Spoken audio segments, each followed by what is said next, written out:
Hello बच्चों बच्चों आप सभी का मेरे चैनल पर स्वागत है। मैं आज आपको 10th चैप्टर भारत गौरव कविता पढ़ा रही हूँ। इस कविता के कवि मैथिली शरण गुप्त जी हैं। यह कविता भारत भारती काव्य से ली गई है। इस कविता में गुप्त जी ने भारत की महिमा का वर्णन किया है। उन्होंने भारत के अतीत का गौरवशाली चित्रण किया है। अब मैं कविता शुरू कर रही हूँ। देखिए, भूलोक का गौरव, प्रकृति का पूर्ण लीला स्थल कहाँ, फैला मनोहर गिरी हिमालय और गंगाजल जहाँ, संपूर्ण देशों से अधिक किस देश का उत्कर्ष है, उसका की जो ऋषि भूमि है वह कौन, भारतवर्ष है।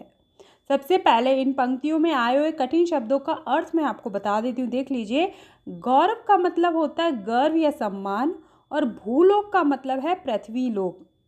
लीला स्थल का मतलब है महान पुरुषों की क्रीड़ा भूमि, और उत्कर्ष का मतलब होता है उन्नति। अब इन पंक्तियों को मैं आपको लाइन बाय लाइन समझाऊंगी और उसके बाद मैं भावार्थ समझाऊंगी। आप वीडियो को लास्ट तक देखिएगा। तो देखिए, भूलोक का गौरव, यहाँ पर कवि पूछ रहे हैं, क्या पूछ रहे हैं कि भूलोक यानी इस पृथ्वी लोक का गौरव यानी गर्व कौन सा देश है, कि इस पृथ्वी लोक का, इस धरती का गर्व कौन सा देश है। प्रकृति का पूर्ण लीला स्थल कहाँ, जो प्रकृति है, जो नेचर है, उसका पूर्ण लीला मतलब क्रीड़ा भूमि, कि जो प्रकृति की जो क्रीड़ा भूमि है वो कौन सी है। आगे देखो, फैला मनोहर गिरी हिमालय और गंगा जल जहाँ, कि जहाँ पर फैला यानी फैला हुआ है, मनोहर मतलब सुंदर, गिरी हिमालय मतलब हिमालय पर्वत, कि जहाँ पर सुंदर हिमालय पर्वत स्थित है, और गंगा जल जहाँ, कि जहाँ पर गंगा नदी प्रवाहित होती है। आगे देखो, संपूर्ण देशों से अधिक किस देश का उत्कर्ष है, कि वह कौन सा देश है। संपूर्ण देश यानी सभी देशों से अधिक जिस देश का उत्कर्ष है, मतलब जो देश सबसे ज़्यादा उन्नत है, वह संसार में कौन सा देश है। आगे देखो, उसका की जो ऋषि भूमि है, कि ऋषि भूमियों का पावन स्थल कौन सा देश है, वह कौन, भारतवर्ष है। फिर कभी उत्तर दे रहे हैं कि उस देश को भारतवर्ष कहते हैं। अब इसका भावार्थ देख लीजिए। कभी पूछते हैं कि इस पृथ्वी का गौरव कौन सा देश है, प्रकृति की पवित्र क्रीड़ा भूमि कौन सी है, जहाँ पर सुंदर पर्वत हिमालय स्थित है और गंगा प्रवाहित होती है, वह कौन सा देश है जो संसार के सभी देशों में उन्नत है। ऋषि मुनियों का पावन स्थल, पावन मतलब पवित्र स्थल कौन सा है। कवि स्वयं उत्तर देते हैं कि उस देश को भारतवर्ष कहते हैं। आगे देखिए, हाँ वृद्ध भारतवर्ष ही संसार का सिरमौर है, ऐसा पुरातन देश कोई विश्व में क्या और है। भगवान की भवभूतियों का यह प्रथम भंडार है, विधि ने किया नर सृष्टि का पहले यही विस्तार है। इनके कठिन शब्द आप देख लीजिए। वृद्ध का मतलब है प्राचीन, सिरमौर का मतलब होता है श्रेष्ठ, पुरातन का मतलब होता है पुराना, भवभूति का मतलब होता है संसार का वैभव। वैभव बोलते हैं धन संपत्ति को, विलास की चीज़ों को, ठीक है। विधि मतलब ब्रह्मा, जिन्होंने सृष्टि की रचना की है। नर सृष्टि का मतलब होता है जीवों का जन्म। तो पहले इसका सरल अर्थ देख लीजिए, फिर उसका भावार्थ देख लीजिएगा।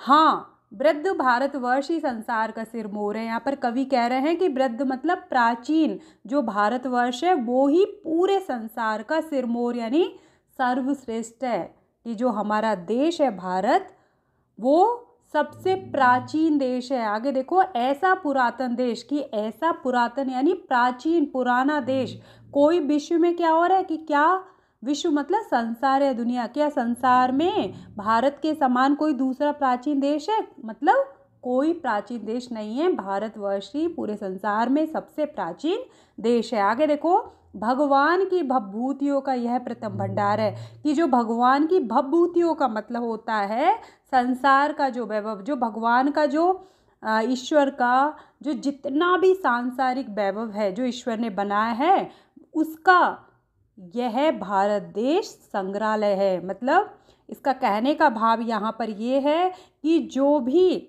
ईश्वर ने सांसारिक वैभव की चीज़ें बनाई हैं वो सारी चीज़ें हमारे देश में मिलती है। आगे देखो, विधि ने किया, विधि मतलब ब्रह्मा ने, क्योंकि ब्रह्मा ने सृष्टि की रचना की है ना, सृष्टि को बनाया है, तो विधि ने किया नर सृष्टि का पहले यही विस्तार। तो यहाँ पर कवि ये कहना चाह रहे हैं कि ब्रह्मा ने जीव जंतुओं मतलब मनुष्यों सबकी उत्पत्ति का काम किया है, तो उसका जो काम किया है वो भारतवर्ष से ही शुरू किया है।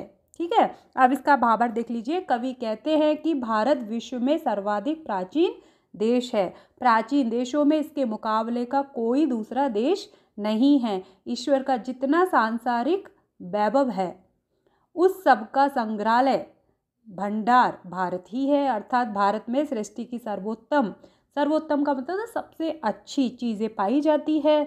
ब्रह्मा ने मानव सृष्टि का विस्तार भी यहीं से किया। तात्पर्य यह है कि सृष्टि का जो आरंभ है वो भारतवर्ष से ही हुआ है। आगे की पंक्तियाँ देखिए। यह पूर्ण भूमि प्रसिद्ध है, इसके निवासी आर्य हैं, विद्या कला कौशल सबके जो प्रथम आचार्य हैं। संतान उनकी आज यद्यपि हम अधोगति में पड़े, पर चिन्ह उनकी उच्चता के आज भी कुछ है खड़े। सबसे पहले शब्दार्थ देख लिया। आचार्य का मतलब होता है शिक्षक या फिर आदर्श आचार को आचरण में लाने वाले, जिनके श्रेष्ठ आचरण होते हैं, जो हमें कुछ अच्छी बातें सिखाते हैं। अधोगति का मतलब होता है अवनति या फिर आप बुरी स्थिति भी कह सकते हो। ठीक है, अब इसका सरल अर्थ देख लिए कि यह पूर्ण भूमि प्रसिद्ध है। यहाँ पर कवि ये कह रहे हैं कि जो पूर्ण भूमि है ना, भारतवर्ष की जो भूमि है वो सारे विश्व में प्रसिद्ध है। इसके निवासी आर्य, कि इस देश के जो निवासी हैं वो आर्य हैं, आर्य कहलाते थे, वो आज भी आर्य कहलाते हैं।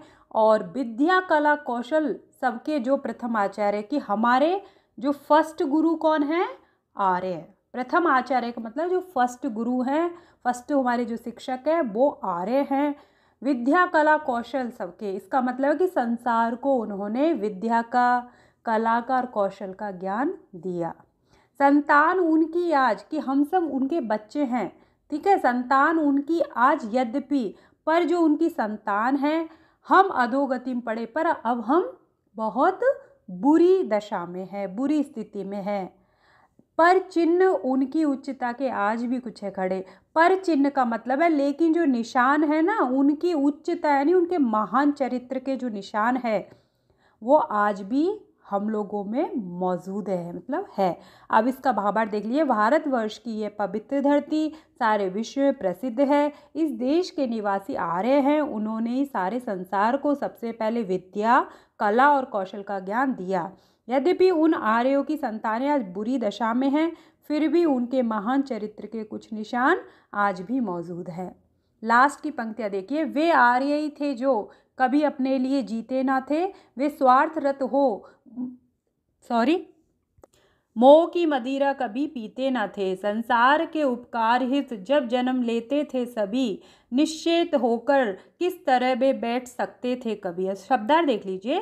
स्वार्थरत का मतलब होता है केवल अपना ही लाभ देखने वाला, और संसार का मतलब होता है दुनिया या विश्व। निश्चेष्ट का मतलब होता है निष्क्रिय।